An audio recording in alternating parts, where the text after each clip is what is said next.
Un nudo se les cerró en la garganta cuando atravesaron el puente y miraron hacia la colina. La vieja alquería de la orilla occidental había sido demolida y reemplazada por hileras de cobertizos alquitranados.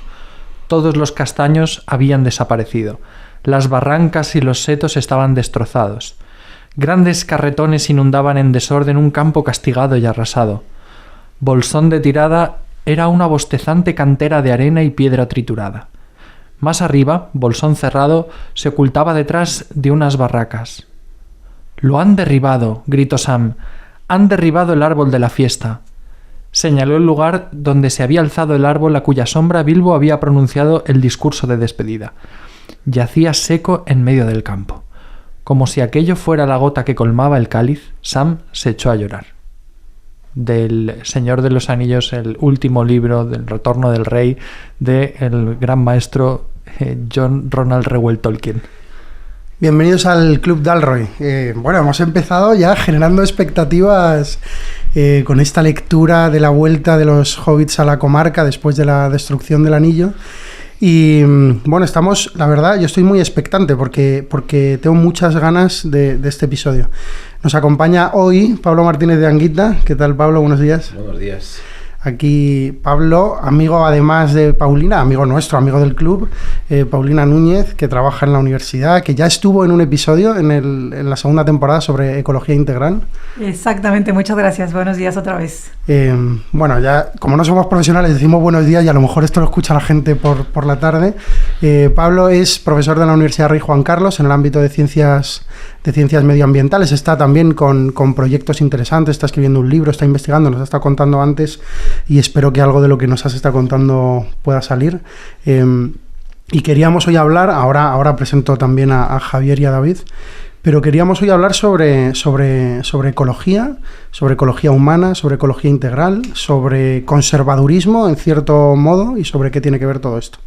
Nos acompaña también, yo lo he adelantado, Javier Rubio, nuestro tomista de referencia, que además hoy estamos en familia por muchas cosas, porque hemos leído a Tolkien, porque estamos con nuestro tomista de referencia y porque estamos grabando el día de San John Henry Newman, que es también un referente para nosotros en la reflexión sobre la Universidad Católica, un gran santo de la Iglesia, y con David García, que es, el español, como lo llama el capitán Dalroy, pero que también es nuestro hombre de ciencia en el club. ¿Qué tal, David? Muy bien, todo bien, Juan. Bueno, hemos invitado a Pablo... Perdón, que también el que nos ha estado hablando hasta ahora, que es Juan, nuestro hombre de hablar insólito y uno también de los fundadores del podcast. Y paréntesis, algún día tendremos que hacer un episodio sobre Newman y sobre el Círculo de Oxford. Eso es verdad. Sobre Newman y el Círculo de Oxford y los Tractarians. Sí, es verdad. Pues nos lo apuntamos ya. Bueno, el tema de hoy, ¿y por qué hemos leído a Tolkien? Yo, que tengo poco conocimiento del tema, y ahora Pablo nos ilumina un poco más, que ya he escuchado a Pablo varias veces, al que hemos invitado también a la Escuela de Liderazgo Universitario, y que es amigo nuestro. Yo que, soy poco versado en el tema, sin embargo sí que tengo como rondando la cabeza esta idea de que el ecologismo es cosa de gente de izquierdas y que el buen católico español no es ecologista. Lo estoy diciendo así mal y por lo pronto como para provocar y generar. Y sin embargo, Pablo, cuando ha hablado de ecologismo, cuando ha hablado de ecología y de medio ambiente, a mí me ha generado también una capacidad para salir de mis esquemas mentales que me parecen muy, muy interesantes. Y bueno, voy a empezar por el texto de Tolkien, ¿no? Eso.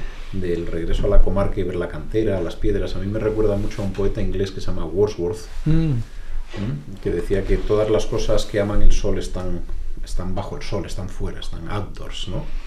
Me ha recordado mucho esa nostalgia de Wordsworth en el District Lake, que es una zona de Inglaterra. No se puede decir que sea un sitio muy salvaje, pero para ser inglés eso es bastante salvaje, y no es que tengan lobos, pero tienen ovejas por todas partes y montículos. Y entonces Wordsworth, que vivía en el distrito de los lagos, que es una zona quizá la más bonita a mi juicio de Inglaterra, se quejaba del tren.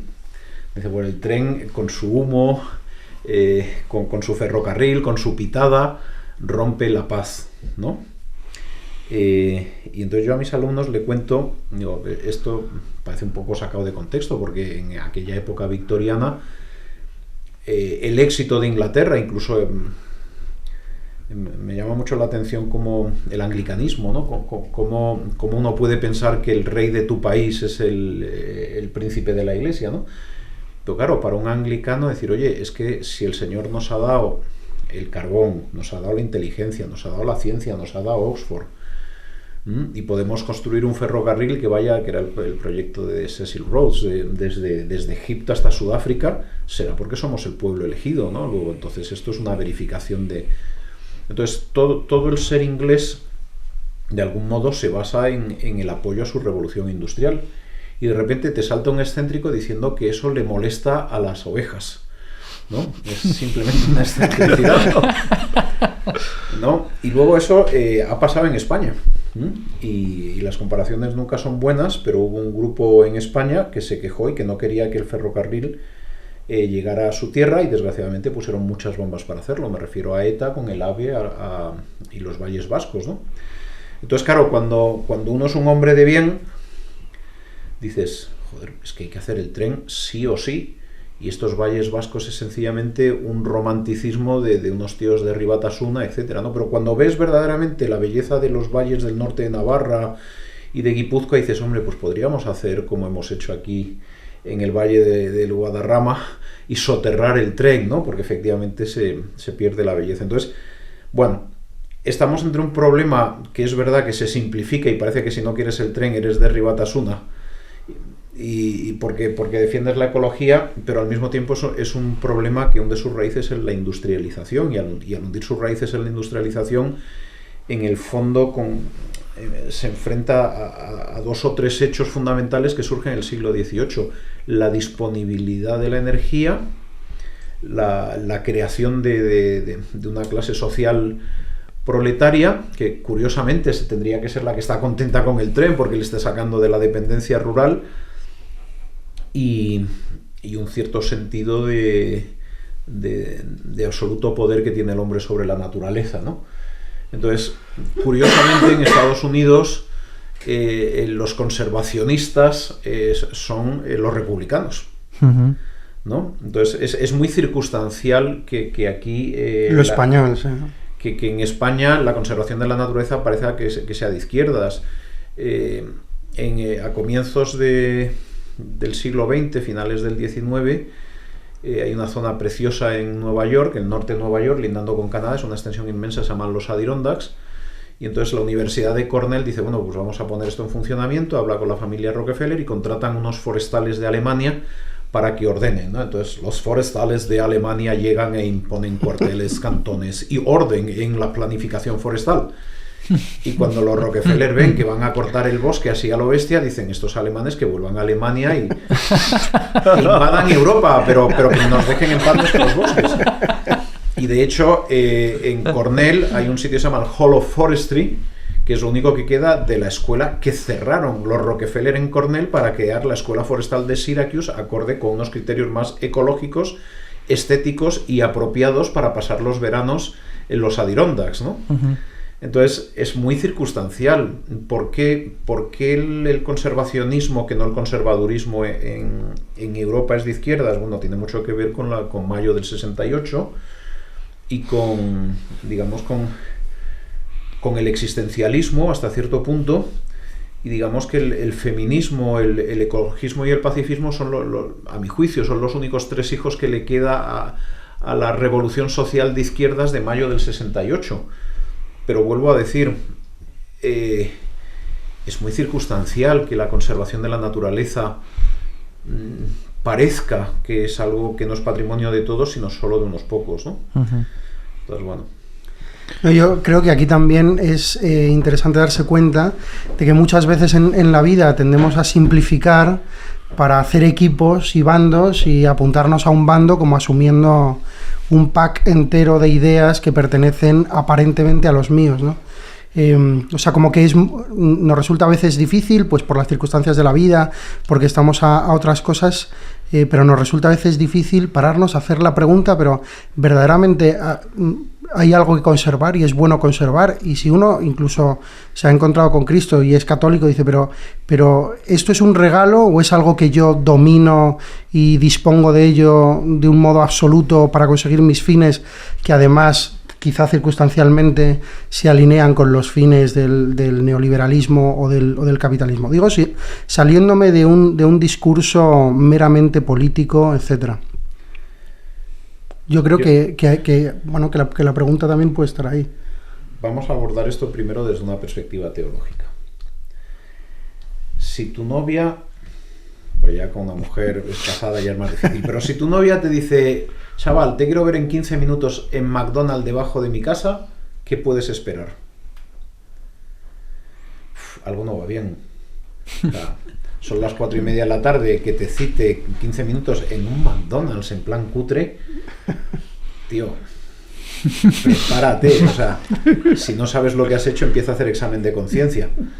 Pero igual estás al borde de una ruptura de relación, ¿no? Uh-huh. Sin embargo, si te llama tu novia y te dice, oye, ¿por qué no vienes a casa a las 9? Son las 4, necesito 5 horas para hacer una cenita rica. Llévate un anillo.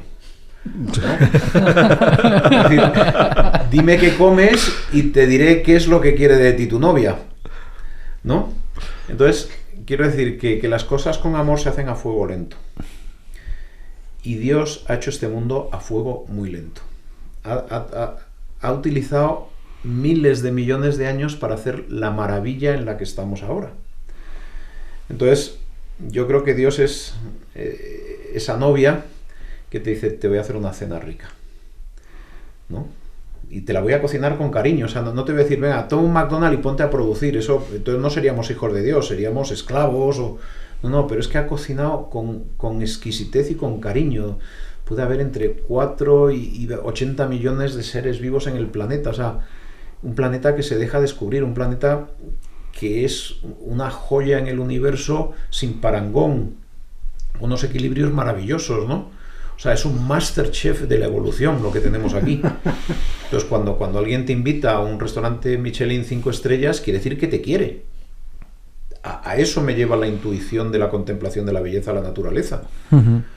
Entonces, la relación que yo tengo con Dios es de utilidad, es decir, tú me quieres para algo y yo obedezco, o es una relación filial de amor. Si es una relación filial de amor, tienes que hacer dos cosas. Tienes que comerte todo el plato, porque va a estar buenísimo, y tienes que dar gracias. Y además tienes que identificar los aromas, los sabores, y porque es algo que te lleva a una razón de ser. Entiendo que en la teología está permitida la intuición, cosa que en la ciencia la intuición tiene que ser verificada, pero desde una perspectiva teológica, lo que nos enseña el Papa, la Laudato Si, la Iglesia de toda la vida es, o como diría von Balthasar, que la creación es una custodia de Dios. Uh-huh. Yo diría más bien que es un regalo de Dios. Uh-huh. Y entonces tiene sentido que seamos custodios de la custodia.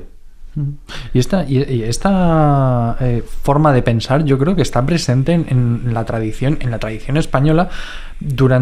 Obviamente se va haciendo cada vez más sofisticada y se va haciendo teológicamente más consistente, pero yo pienso, y perdón por barrer para casa, España, el pensamiento español o la intelectualidad española es tomista hasta antes de ayer, hasta el siglo XVIII, siglo XVII, cuando empieza a entrar un poco siglo XVIII, siglo XIX, diría yo, que es cuando empiezan a entrar las ideas ilustradas un poco, y en el centro de la teología de Tomás de Aquino está la creación, y está esta conciencia de entender la creación como don de Dios, como algo que hay que como una realidad con la que hay que convivir, que hay que vivir en plenitud y de la que hay que dar gracias.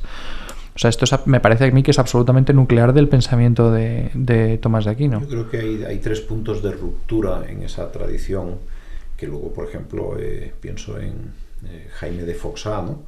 Que era un poeta de los años 60 que decía, hay quien se acerca al río como el que entra en la habitación de una madre dormida, descalzo y de puntillas, ¿no? O sea, que esa sensibilidad y el cuidado la hemos tenido de siempre, ¿no? Basta ver las películas de Félix Rodríguez de la Fuente, y la hemos tenido todos, o ha estado presente transversalmente en todos los españoles.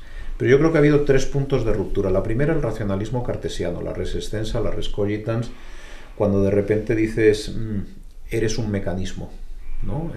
La famosa patada de Malebranche que le pega una perra preñada, Y dice, Malebranche, tío, que le has pegado una patada en la tripa a una perra embarazada. Y dice, tranquilos, es un mecanismo, ¿no? La segunda respuesta es quizá un exceso de idealización por parte del romanticismo. Un romanticismo que lleva a los nacionalismos, que lleva a una guerra mundial hasta cierto punto. Obviamente no es un pensamiento el que lleva a una guerra, es un pecado, es una codicia, etc. Pero hay un romanticismo que lleva al nacionalismo. Y tercer, que es como el péndulo contrario al pensamiento racionalista.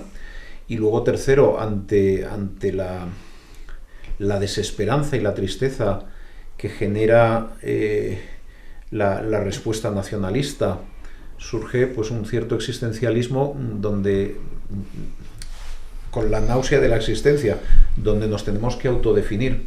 Entonces yo creo que eso es el posmodernismo, en el cual se funde una tradición muy bonita, que es la tradición del cuidado, que luego de Wordsworth, que hablamos antes, pasa a los padres de la conservación estadounidense, Henry David Thoreau, Aldo Leopold.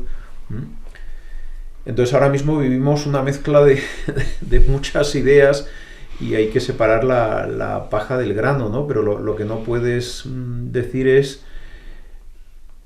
vamos a reducir el cuidado de la naturaleza, vamos a reducirlo a un problema político, cuando es un problema existencial, cuando es un problema donde la naturaleza te sana el cuerpo y la mente, ¿no? Cuando la sabes entender y cuando la disfrutas, ¿no? Es un escenario privilegiado donde, yo vuelvo un poco a la teología, Dios suele hablar en dos idiomas, ¿no? Que no son el español, el mandarín y el chino, que yo creo que también para la mayor parte de las personas. Pero yo creo que habla a la razón a través de las escrituras, a través de los evangelios, etcétera, porque es algo que yo puedo comprender, pero luego también habla al corazón, y ese lenguaje de Dios al corazón es la belleza de la naturaleza. Y frente a ese, el ser humano no tiene nada racional que objetar, te conmueves y punto, ¿no? Y luego ya puede ser como Stalin, ¿no? Que le encantaba la Passionata de Beethoven porque se conmovía, pero decía, como la escuché mucho, voy a dejar de cortar cabezas, que es lo que tengo que hacer, ¿no? Entonces, Pablo, la naturaleza es ese lenguaje conmovedor de Dios para todos. Pablo, yo escuchándote pensaba también en un fenómeno, ¿no? que sucede hoy en día y que además creo que aleja al ser humano de la naturaleza, y es que de repente vivir en grandes ciudades, ¿no? y no tener cerca a mano, ¿no? esa naturaleza con la que convivir, también ha llevado a una idealización de la naturaleza, es decir, de cómo entendemos la belleza que hay en la naturaleza, cuando en la naturaleza también hay, ¿no? Para la sensibilidad moderna hay predación, hay extinción, o sea, cómo uno puede ver la belleza detrás de esos mecanismos que son naturales y que forman parte del equilibrio entre las especies y de los equilibrios de los entornos naturales. Es curioso porque ya no puedes matar un cerdo en casa, pero nos sigue gustando la morcilla. Sí. ¿No? Creo que han prohibido las matanzas caseras, ¿no? A mí me encantaba matar un cerdo, ¿no? Al fin y al cabo, si no fuéramos carnívoros no hubiéramos podido salir de África, porque tuvimos una comida homogénea que nos permitió tener un entorno más grande que cuando solo dependes de determinado tipo de frutas o hierba. Es verdad, es un desconocimiento, y a eso también ha contribuido mucho hasta cierto punto en la segunda fase, una excesiva idealización. En un parque nacional en Estados Unidos no te puedes salir de una senda. Vale. Cuando voy con chavales al campo les digo, coger una plantita y olerla, pero ¿cómo la vamos a arrancar? Y digo, tú arranca, hombre, tú tranquilo. Que esto no es arrancar una cabeza a una vaca, ¿no? Entonces, lo que hay que entender son los tres principios, a mi juicio, fundamentales para entenderlo, son integridad, estabilidad y belleza. Las cosas están bien cuando están íntegras, es decir, cuando no faltan elementos del ecosistema. La integridad lo que hace es que el ecosistema funcione establemente, y cuando lo funciona todas las partes establemente, tú dices, qué bonito. Integridad, estabilidad, belleza también son los principios de la familia. Si tú eres íntegro con tu familia, si tú eres íntegro con tu mujer, si eres esposo de lunes a domingo incluidos, que siempre hay matices, ¿no? Como el que yo dice, ¿prometes casarte en la tristeza, en la alegría, en la fortuna? Y dice, sí, no, sí, no. No, la integridad es todo sí. No, si eres íntegro, tu matrimonio es estable y tu hogar es bello, ¿no? Integridad, estabilidad y belleza. ¿Eso qué quiere decir? Que tú puedes utilizar sosteniblemente las cosas, porque tienen una capacidad de biorregeneración, ¿no? Uno conserva a su mujer, pero también hay una sostenibilidad, es decir, oye, que hay que hacer un trabajo, que hay que cansarse, ¿no? Si hiciéramos conservación estricta de la esposa, la pondríamos en un pedestal y la barnizaríamos para que no se gaste, efectivamente, ¿no?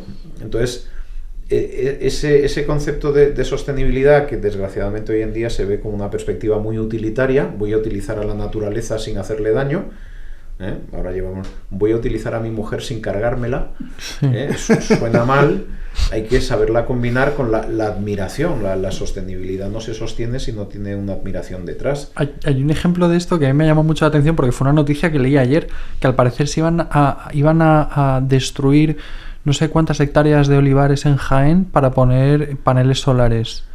Este concepto de sostenibilidad en una escala que el agricultor de Jaén no entiende, eso está claro. Yo soy agricultor de Jaén y me horroriza que me llenen de placas metálicas, algo con lo que me he criado. Soy como Wordsworth.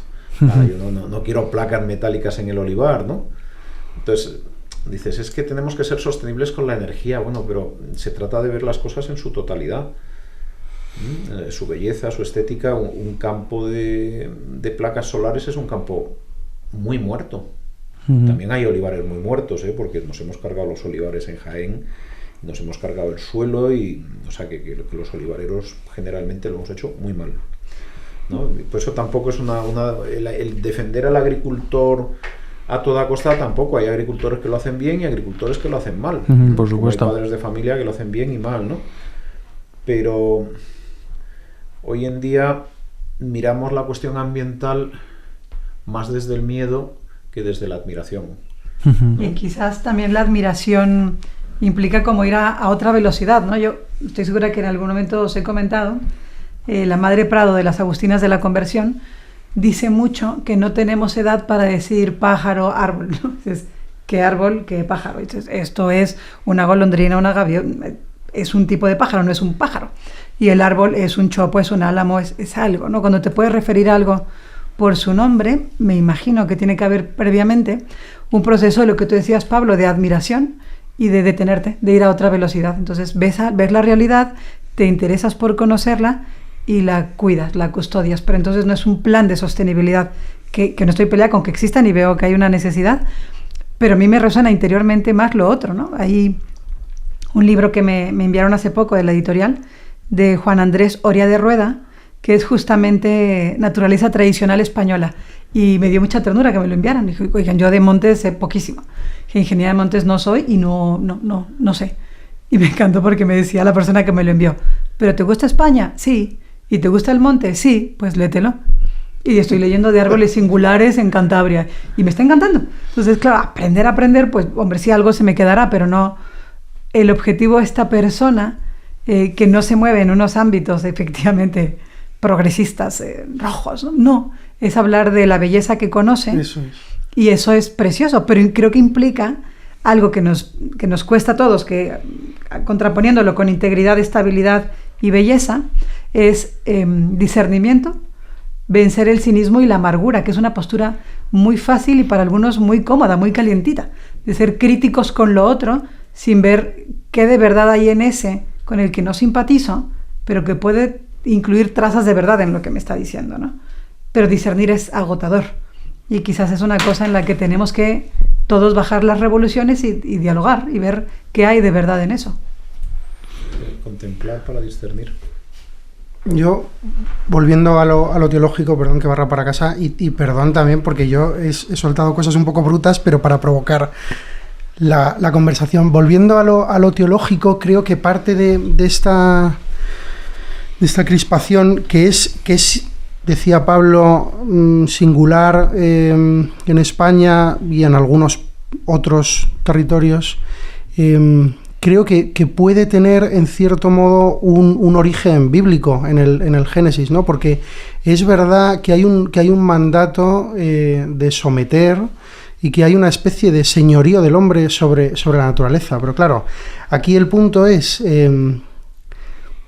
que uno puede ser señor de algo esclavizándolo y utilizándolo para su beneficio, y además utilizando esto de pretexto justificatorio de todos los desmanes que pueda hacer, o uno puede ser, entendiéndolo bien, señor de algo como lo es de sus hijos, a los que no desea ningún mal y al revés, desea que lleguen a ser todo lo que pueden dar, y por eso no los fuerza o no quiere, ¿no? Y a veces lo hace mal y a veces se equivoca, pero quiere cuidarlos, acompañarlos en su crecimiento. También se admira de su cierta independencia y de su cierta madurez o excentricidad respecto de uno, porque al final el buen padre o el padre está llamado a reconocer que sus hijos no son suyos.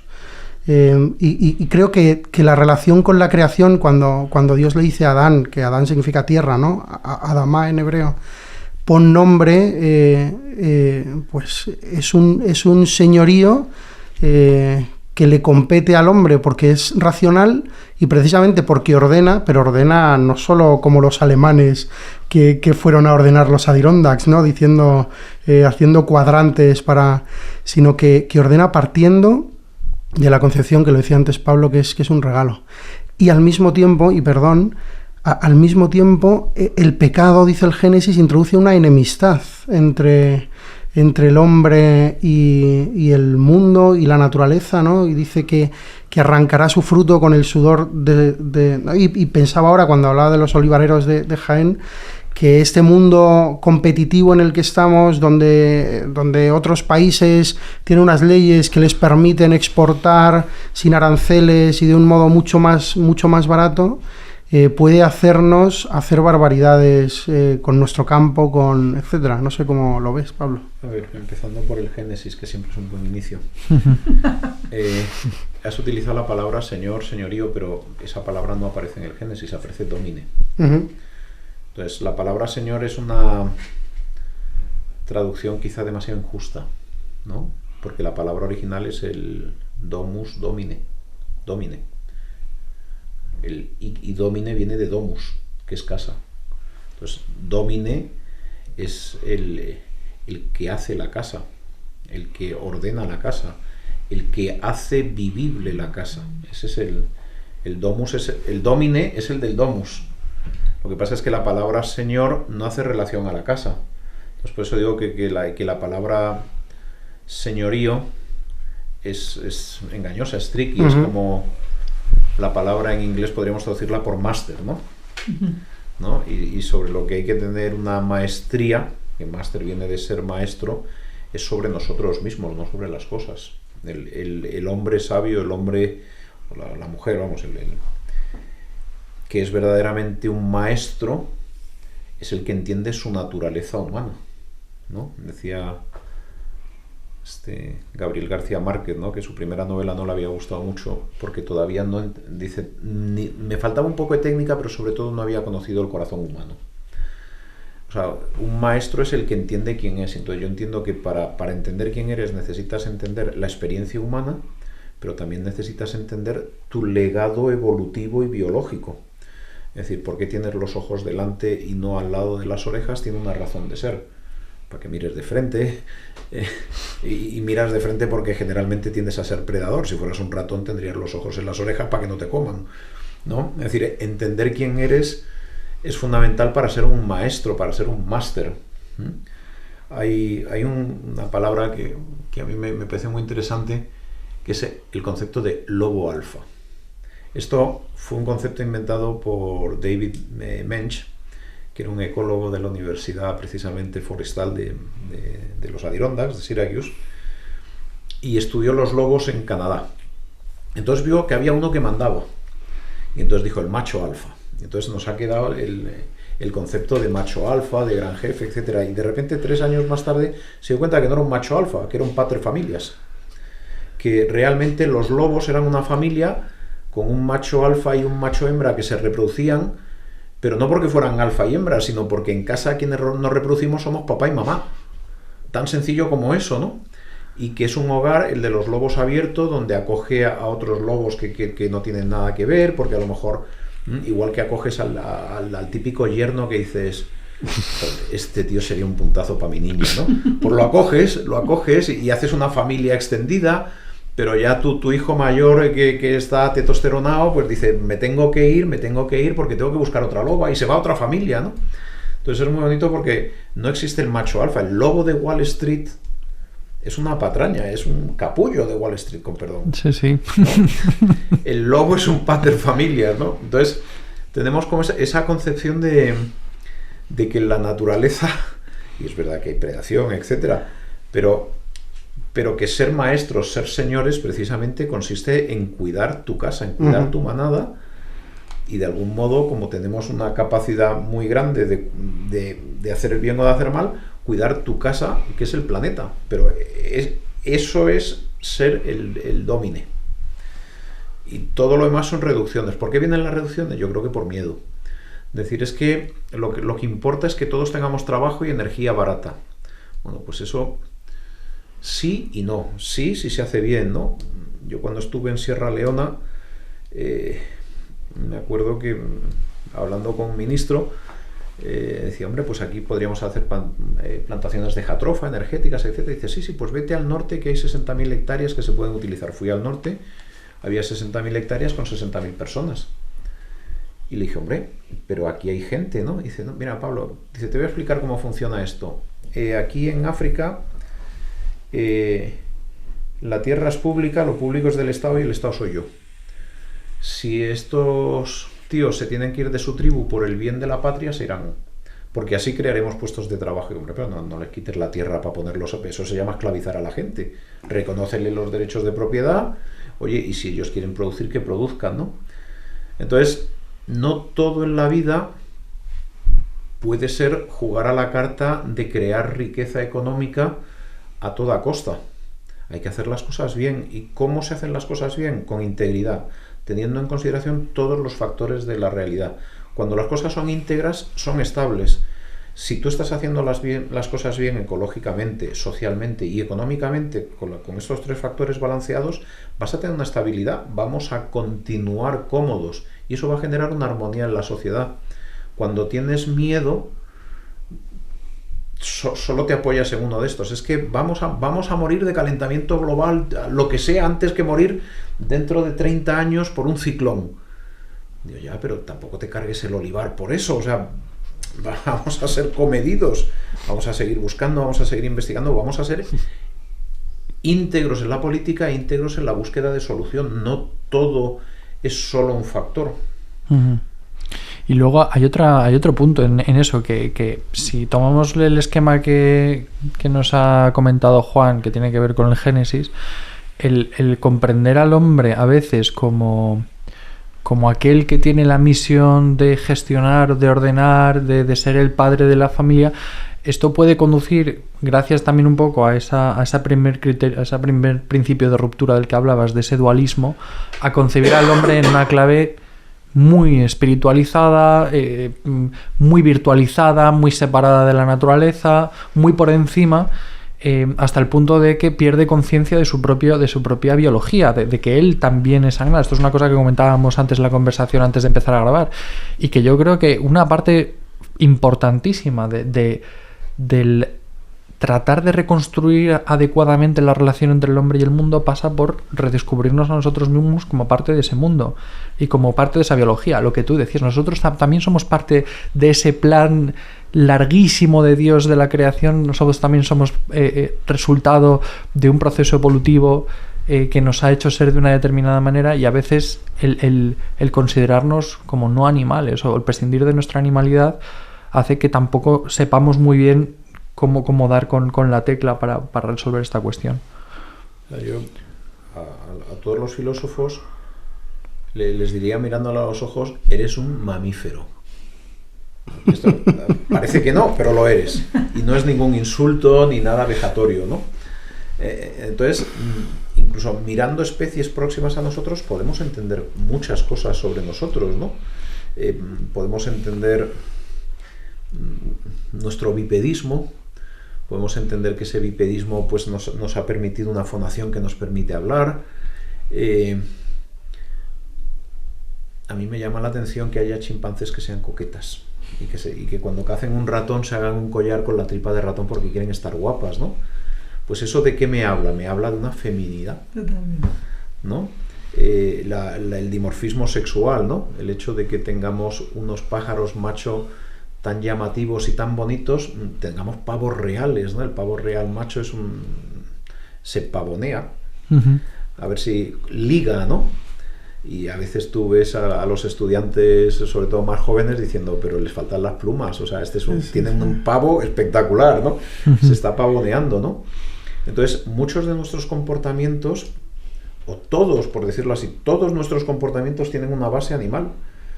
La feminidad, que niega, por ejemplo, el feminismo, ¿no? Cuando dice una mujer se hace, no nace, está negando la feminidad, que es la capacidad de ser hembra y, sobre todo, de ser hembra que atraiga al macho para reproducirse. La feminidad es algo que sucede en casi todos los vertebrados superiores y, obviamente, en todos los mamíferos, ¿no? Ya sea a través de la expresión de los olores, de los colores. Nosotros tenemos la enorme suerte de ser bípedos porque las perras expresan su feminidad a través de olores en el culete, y entonces los perros van oliendo culetes y felizmente nuestro bipedismo pues hace que nos fijemos en la cara bonita de una mujer en vez de ir oliendo nada. Entonces, bueno, habría que preguntar a la universalidad del género humano a ver si es verdad. Pero quiero decir que la feminidad de un perro se expresa de un modo que está diciendo hola, hola, estoy aquí, y el otro diciendo hola, hola. No, hay un autillo que es un búho maravilloso, precioso, chiquitín, que todas las primaveras viene a nuestro jardín. Y entonces canta más o menos así. Y se pasa 2 semanas o 3 cantando. Y después de 2 o 3 semanas cantando, oímos lo siguiente.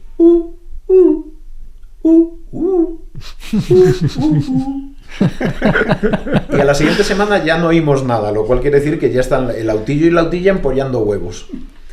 Pues ahí está la masculinidad y la feminidad en la biología. Entonces, si una filosofía te dice que la feminidad es mentira porque una mujer se hace, no nace, digo, pues es que será una mujer que no es un animal. Pero claro, una mujer no mamífera, ¿qué es?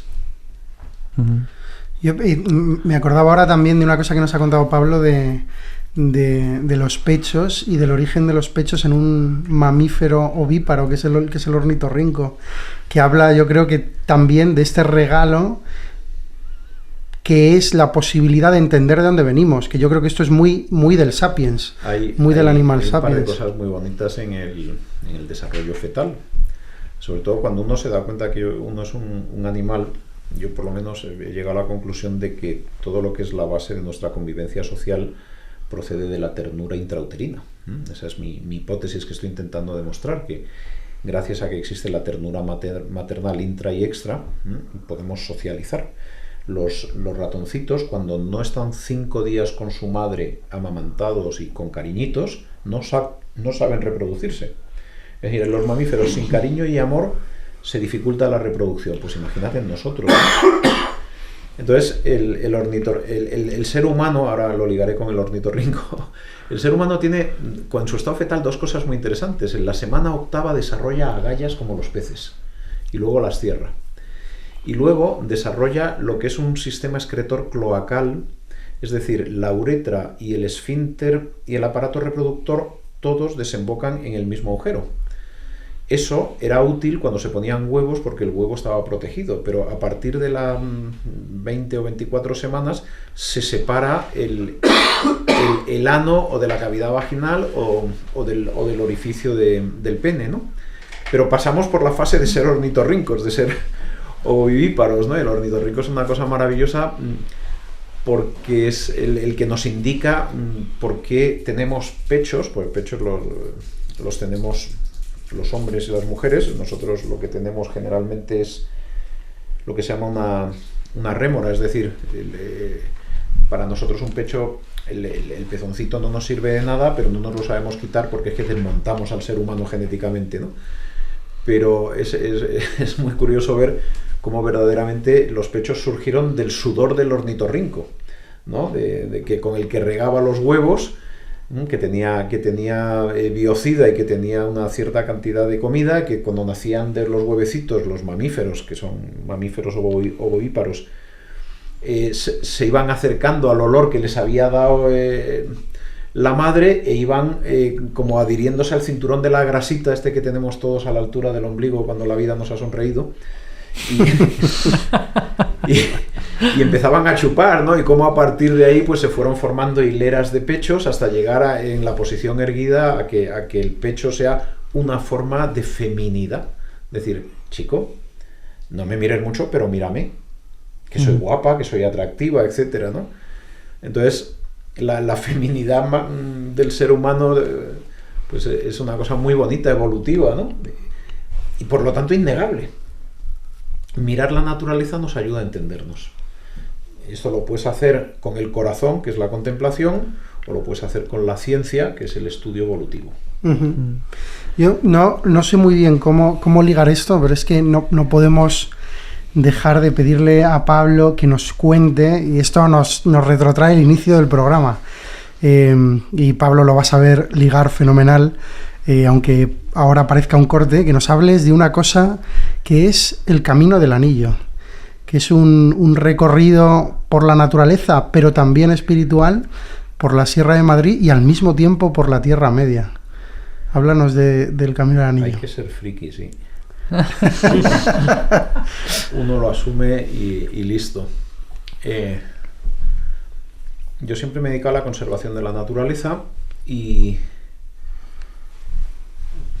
sobre todo en países en desarrollo, ¿no? Luego ya me establecí más fijo en España, aquí con mi investigación, pasando por Oxford, donde fui profesor una temporada, y allí descubrí a Tolkien y tuvo un flechazo. Esto es como el gato con botas, ¿no? De repente tú eres un tío que te dedicas a la conservación de las selvas tropicales y te enamoras de Tolkien. ¿Qué tiene que ver? O sea, me han dado un gato con botas. O sea, ¿esto para qué sirve, no? Y luego el gato con botas tiene premio porque es un cuentista. Entonces, yo también me ha gustado ser un cuentista. Y entonces un día un congreso sobre Tolkien, de quien estaba enamorado sin entender por qué ni la relación con mi vida, pues unos hobbits de aquí de Madrid, que eran agentes de desarrollo local, me dijeron, es que la Sierra Norte se parece a la Tierra Media. Y efectivamente durante 3 o 4 años recorrimos, y digo, pues esto es Rivendell, esto es Hobbiton, esto es Lorien, entonces hicimos un recorrido de 120 kilómetros para que la gente hiciera el camino de Frodo. Pero claro, cuando vas estudiando a Tolkien te das cuenta que Frodo lo que hace es deshacerse del anillo. Y claro, el anillo es el mal, lo que en nuestra tradición cristiana se llama el pecado. Y entonces pues nos fuimos dando cuenta que aquello era una peregrinación para deshacerse del mal. Pero ¿cuál era el método para deshacerse del mal? Llenarse de belleza. Entonces, con Tolkien se puede decir que vivimos en un cuento, ¿no? Que los cuentos nos hablan de personajes encantados, y una persona encantada es una persona que vive en una canción, en un canto. Entonces, pues nos pareció que el canto era una forma de restaurar el corazón. Y el canto tiene música, y esa música es la naturaleza, la belleza de la naturaleza es una armonía, es una música, tiene letra. Esa letra es la historia de Tolkien, que es la historia del corazón humano con su miseria, con su pecado y con la misericordia de la que está hecha el universo, y que con esa canción y que con ese canto donde la música y la belleza es la belleza y la naturaleza es la música, donde la letra es Tolkien y donde la orquesta de algún modo somos nosotros y la gente local que comparte y vive para nosotros la virtud sagrada es la hospitalidad, ¿no? Pues te puedes sentir encantado, ¿no? La naturaleza es una maravilla porque te ayuda a convertirte, pero es verdad que como somos además seres muy racionales, el mensaje de la naturaleza se puede ver complementado con una buena historia. Las buenas historias y los cuentos son maravillosos porque respetan tu libertad. Te adhieres a ellos por gusto. Me gustaría, pues oye, ser tan valiente como Frodo y superar mis miedos. Me gustaría tener un amigo como Gandalf. Me gustaría tener el valor de Aragorn y no abandonar a mis amigos, ¿no? Entonces, esas virtudes humanas las adquieres no de forma explicada, sino las adquiere el corazón por adhesión, por ósmosis casi, ¿no? Yo quiero ser esto tan bueno. Entonces la naturaleza es un ámbito que te abre el corazón. Los niños a veces que viven tragedias en sus casas llegan a la naturaleza, se esponjan y lloran, pero si además de música tienes una letra que no es violenta, que no te dice tienes que ser así o asá, sino que vives en un cuento encantado, pues puedes vivir un itinerario de conversión personal cuando eres querido y acompañado. Eso es el Camino del Anillo. Entonces lo que hacemos es organizar peregrinaciones en la primavera, verano, y a lo largo de todo el año pues salidas de campo precisamente para ponerle letra a la música que vemos en el monte, ¿no? Pero por ejemplo, si yo quisiera ir con mi familia y con un grupo de familias, bueno, a lo mejor con niños muy pequeños es complicado, etcétera, aunque a lo mejor se puede adaptar, no lo sé. Pero si yo quisiera, o si alguno de los que nos escucha quisiera decir, oye, pues quiero hacer algo distinto, pero tenemos, pues yo qué sé, 5 días para hacer el camino, no sé cuánto se tarda, con quién hay que contactar. Hay varias modalidades. La primera está toda la cartografía, está toda la filosofía en elcaminodelanillo.com. Entras y dices, lo voy a hacer por mi cuenta, tienes todos los materiales. Hay gente que dice, joder, ¿y los alojamientos? Bueno, no te preocupes, hay una agencia de viajes que te lo organiza si no quieres buscártelo tú. Dice, no, es que lo quiero hacer con mi comunidad. Bueno, pues fantástico. Tenemos también una infraestructura para que digas con tu parroquia, con tu cole, con no sé qué, cuántos días. Te ayudamos a que lo hagas con tu comunidad. Hay otra gente que dice, no, yo solo quiero un día. Bueno, pues puedes venir a las salidas de campo de un día. Dime qué quieres y te buscamos algo, ¿no? Realmente es una cosa que ha surgido, pues como estoy contando. Cuando yo estaba hace 10 años literalmente perdido en el Amazonas, en una expedición, rodeado de cocodrilos, jaguares, anacondas y narcotraficantes, jamás pensé que iba a vivir una vida adulta vestido de mago haciendo estas cosas, ¿no? Entonces, yo he visto vídeos de Pablo vestido de Gandalf. Entonces no es una cosa premeditada, no es, pero pues la vida nos ha llevado a crear una fundación para poder ofrecer esto a la gente. Entonces yo nunca pensé que esto fuera para familia, yo pensé para parroquias, y de repente llega, ay, es que lo queremos hacer este grupo de familias. Ah, pues es verdad, pues tenemos que ver. Entonces ahora de 2 semanas tenemos 3 familias que vienen. Bueno, pues vale, pues ¿cómo te ayudo? Si yo lo que quiero es que se conmueva tu corazón y que Dios te hable a través de la belleza, de la hospitalidad, del cariño, y el mensaje es para ti, no para mí. Yo soy solo el radioreceptor, pero no entiendo el mensaje ni lo quiero saber. También creo que para la gente que escucha esto desde Madrid tiene otra belleza agregada, que es lo inmediato. O sea, porque la experiencia es buena, yo he ido con grupos, es precioso, pero no se pasa porque la gente sigue pasando por ahí. Se me siguen enviando comentarios y en el chat que compartimos cuando pasan por Buitrago y Lozoya. Y sí está la anécdota y la broma y tal, pero también está la experiencia, ¿no? El recuerdo. A mí también me ha parecido maravilloso que para quien no ha leído, ¿no?, El Señor de los Anillos, que el mundo se divide en dos, los que no lo han leído y los que aún no lo han leído, los que ya lo han leído. No es tan complicado de entender, creo que está muy bien acompañado, muy bien guiado, y si abre el apetito a leerlo mejor. Todavía hay quien sigue diciendo 5 puntos para Gryffindor, no ha entendido bien El Señor de los Anillos, pero que no es tan para iniciados, ¿no?, en el tema de Tolkien. Creo que quien no lo pilla y se entera de más cosas, y quien sí, es asombrosa el regalo de similitud que tiene la Sierra Norte, con mapas, enanos, hobbits, elfos. Una vez me preguntaron, ¿y cuándo aparece Conan el Bárbaro? Conan queda muy lejos, porque todavía lo de Griffith no, pero tampoco, tiene su pero razón de ser, porque hay un valle en esa zona que se llama el Ande Conan. Que es donde rodaron la película de Conan con Schwarzenegger, ¿no?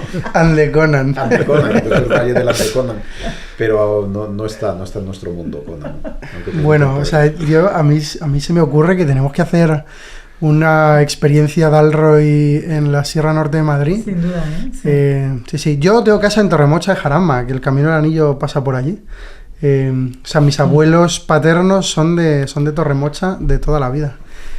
Tierra de San Isidro, además. San Isidro labraba aquellas tierras de Torrelaguna, que es donde es el Cardenal Cisneros, además. y labraba aquellas tierras. Hay mucha tradición. Torrelaguna viene de Gondor, Torrelagóndor, Torrelaguna. Claro, de ahí viene el Vallan de Conan, Torrelagóndor. Sí. Bueno, se nos acaba el tiempo. Siempre, y esto es, yo creo, un signo muy positivo. Siempre nos quedamos con ganas de más. Yo he aprendido muchísimo y sobre todo tengo muchas ganas de aprender más. Y para eso también tenemos pensada como esta última sección, por así decir, en nuestra no profesionalización, que es, vamos a recomendar algún texto, alguna película, alguna serie, alguna canción o alguna banda sonora para profundizar un poco más o para abrir la sensibilidad a los temas que hemos tratado. Siempre dejamos al invitado primero, así que Pablo... Pues yo hay una película que es mi peli favorita, y que se llama Hacia rutas salvajes. Es la historia de un chico que quiere ser libre y se va a la naturaleza y va encontrando cosas. Es un imitador moderno de Henry David Thoreau y su vida en el lago Walden, que se va a Alaska y le pasan cosas. Y hasta ahí quiero llegar porque es muy bonito, porque es la búsqueda de la libertad. Y justo este chaval que se va a vivir la libertad a Alaska se lleva los mismos libros que curiosamente yo siempre recomendaba en clase, ¿no? Se lleva a Dostoyevsky, se lleva a Thoreau, Boris Pasternak. Guerra y Paz no es el con el que da su reflexión final. Sí. Spoiler. No he hecho spoiler. Y si al oyente le gusta la película, hay un libro muy bonito que explica más en profundidad la película Hacia rutas salvajes. A mí me gusta mucho porque te deja más interrogantes que respuestas. Sí. Es el libro en el que está basada la película. La película es de Sean Penn, ¿no? Y es una película, sí, que está basada en un libro de John Krakauer, creo, que es un periodista que investigó, pues eso, ¿no? ¿Qué le pasó a este chico, a Christopher McCandless? Sí, yo es que me lo sé tanto porque es también mi película favorita y también la iba a recomendar, Pablo, pero ya no puedo recomendarla. Entonces me quedo en recomendar pues El Camino del Anillo y alguno de los artículos o los libros que tenga Pablo publicado. No sé si nos puedes decir algo sobre lo que hemos hablado, algo tuyo que sea de fácil consulta, no para ingenieros. Pues para el que quiera, si se quiere hacer un harakiri, puede poner en Google Cope Martínez de Anguita y están mis articulitos más divulgativos en mi columna de la Cope. Fantástico. Paulina. Yo quiero recomendar una canción que conocí por Pablo, de hecho, Oración del Remanso. Está en Spotify, es una canción argentina con mucha sensibilidad medioambiental real, ¿no? No es tanto de sostenibilidad, sino de belleza y el dolor del ser humano. Es una canción preciosa. Y como libro, que es La naturaleza, de Fabrice Hagdash, me está sorprendiendo. Ahorita lo estoy leyendo hasta por el canto de la hoja por la tesis y tiene grandes intuiciones ahí. Bueno, yo voy a recomendar una película documental que está producida por Netflix y que se llama Lo que el pulpo me enseñó, que no sé si Pablo ha podido ver el documental, y lo recomiendo porque es la vida de un tipo que está con el agua hasta el cuello y le salva salir a bucear en la zona en la que vive, que no recuerdo si es Australia, no lo recuerdo bien. Y de repente tiene un encuentro singular con un pulpo y empieza a observarle, empieza a describir lo que le pasa y empieza a entenderse a él mismo mucho mejor por la convivencia con ese pulpo, ¿no?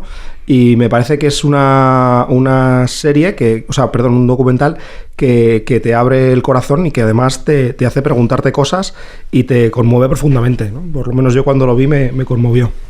Y es muy poético que digas que un buzo tiene el agua hasta el cuello. Sí, claro, su solución es meter la cabeza debajo del agua. Yo, antes de que Javier me lo quite, digo, porque sí que había pensado otra cosa. Lo que pasa es que me ha sorprendido lo de Rachel Carson, El sentido del asombro, que además es una conservacionista americana, que es un librito muy pequeño, yo creo que de muy fácil lectura, que habla de los paseos que ella da al campo con, no sé si es su hija o su sobrino. Y cómo en el contacto con la naturaleza, en la observación, ella también aprende a observar como observan los niños y el niño también con la presencia de un adulto. Y luego, hablando de la creación, aparte del Génesis, habría que recomendar el primer libro del Silmarillion, ¿no? La creación narrada o imaginada en la mitología de Tolkien. Además, según tiene mucho que ver con la canción. Efectivamente, son claves que nos ha dado Pablo de belleza, canción. A ver, a mí me hace mucha gracia porque según iba diciendo Pablo lo de tuve el flechazo de Tolkien, pero no entiendo muy bien por qué y tal. A mí me parece clarísimo. O sea, Tolkien era también un apasionado de la naturaleza. De hecho, dicen que a Tolkien le encantaba salir a pasear por los campos de Oxford y que siempre se llevaba a alguien con quien charlar. Y que llegó un momento en el que eso se convirtió un poco como la novatada. Al nuevo que llegaba a la clase del profesor Tolkien lo mandaban con Tolkien porque al parecer era el típico que sabía, vamos, hasta cualquier mínimo detalle del Alcornó que no sé qué, y a todo el mundo se lo contaba. Iba paseando y iba explicando cada árbol cómo funcionaba, cómo no sé qué, las ramas, las hojas, no sé qué, la forma y tal. Era un absoluto enamorado de la naturaleza. Y claro, esto yo creo que es evidente en sus escritos. Uh-huh. También yo creo que Pablo ha dado algunas pistas que pueden ayudar a interpretar desde mi punto de vista de manera muy adecuada la obra de Tolkien. Pero hay un libro que salió hace un par de años, si mal no recuerdo, o 3, que se llama La naturaleza de la Tierra Media. No es un libro como para leerlo de primera página a última página, es más un libro de consulta, además tiene un índice muy, muy bien hecho, que recoge muchos fragmentos de Tolkien, del mismo Tolkien, reflexiones sobre su obra, sobre cómo él entiende muchos aspectos de la naturaleza en su obra, creación, la relación de libertad entre los seres humanos y el mundo, habla también de los animales, habla también de los árboles, habla también de cómo él se imagina todo y de cómo él va reflexionando. Y son como borradores o son fragmentos de distintos borradores, distintas etapas de su creación, ¿no? Hay que recordar que Tolkien publicó El Señor de los Anillos cuando tenía 50 años o 50 y pico, ya no recuerdo, pero vamos, que ya en la vida adulta y que había mucho trabajo ya hecho, ¿no? Era muy perfeccionista en este sentido. Y luego yo también, aparte, por supuesto, de recomendar la obra del mismo Tolkien, recomendaría tenemos la suerte en España de tener gente que se ha dedicado a escribir sobre Tolkien desde perspectivas que desde mi punto de vista son muy interesantes en este sentido, ¿no? Y tenemos, pues, por ejemplo, a Eduardo Segura, o tenemos a Martin Simonson, que no es español, pero bueno, que vive en España, da clase Martin Simonson vive en la comarca, de hecho. Sí, el hombre vive en una ahí, de las comarcas españolas. Sí. Tuvimos la posibilidad de organizar un congreso también aquí en la universidad hace un par de años para el aniversario del fallecimiento de Tolkien y pudimos compartir con muchas personas muy interesantes y muy interesadas este tipo de reflexiones. Así que, pues eso, de estos autores que he mencionado tienen libros, obras que han reflexionado sobre el concepto de la naturaleza y sobre, ¿no?, estas cuestiones. Y no se me ocurre nada más. Yo estaba pensando sobre si Chesterton tenía algo sobre estos temas y no me ha venido nada a la cabeza, así que me quedo un poco con Paulina sí tiene. La biografía de San Francisco de Asís, por supuesto. La biografía de San Francisco de Asís. Que no es una biografía. Que no es una biografía. Pero bueno, que también merece muchísimo la pena. Fantástico. Pues nada, lo dicho, yo he aprendido muchísimo y me quedo con ganas de más. Así que muchísimas gracias, Pablo, Paulina. Al que quiera le espero en el monte. Ahí nos veremos. Nos vemos en la Sierra Norte. Queridos amigos del Club Dalroy, muchas gracias por escuchar este episodio. Os animamos, si no lo habéis hecho ya, que os suscribáis a nuestros canales en Spotify, en YouTube, donde pronto empezaremos también a publicar algunas entrevistas y contenidos interesantes. Y por supuesto que si creéis que este episodio puede interesarle a alguien que conozcáis, que nos ayudéis a darlo a conocer. Y también que nos pueden seguir en redes sociales, Twitter, Instagram, y escribirnos cuando quieran.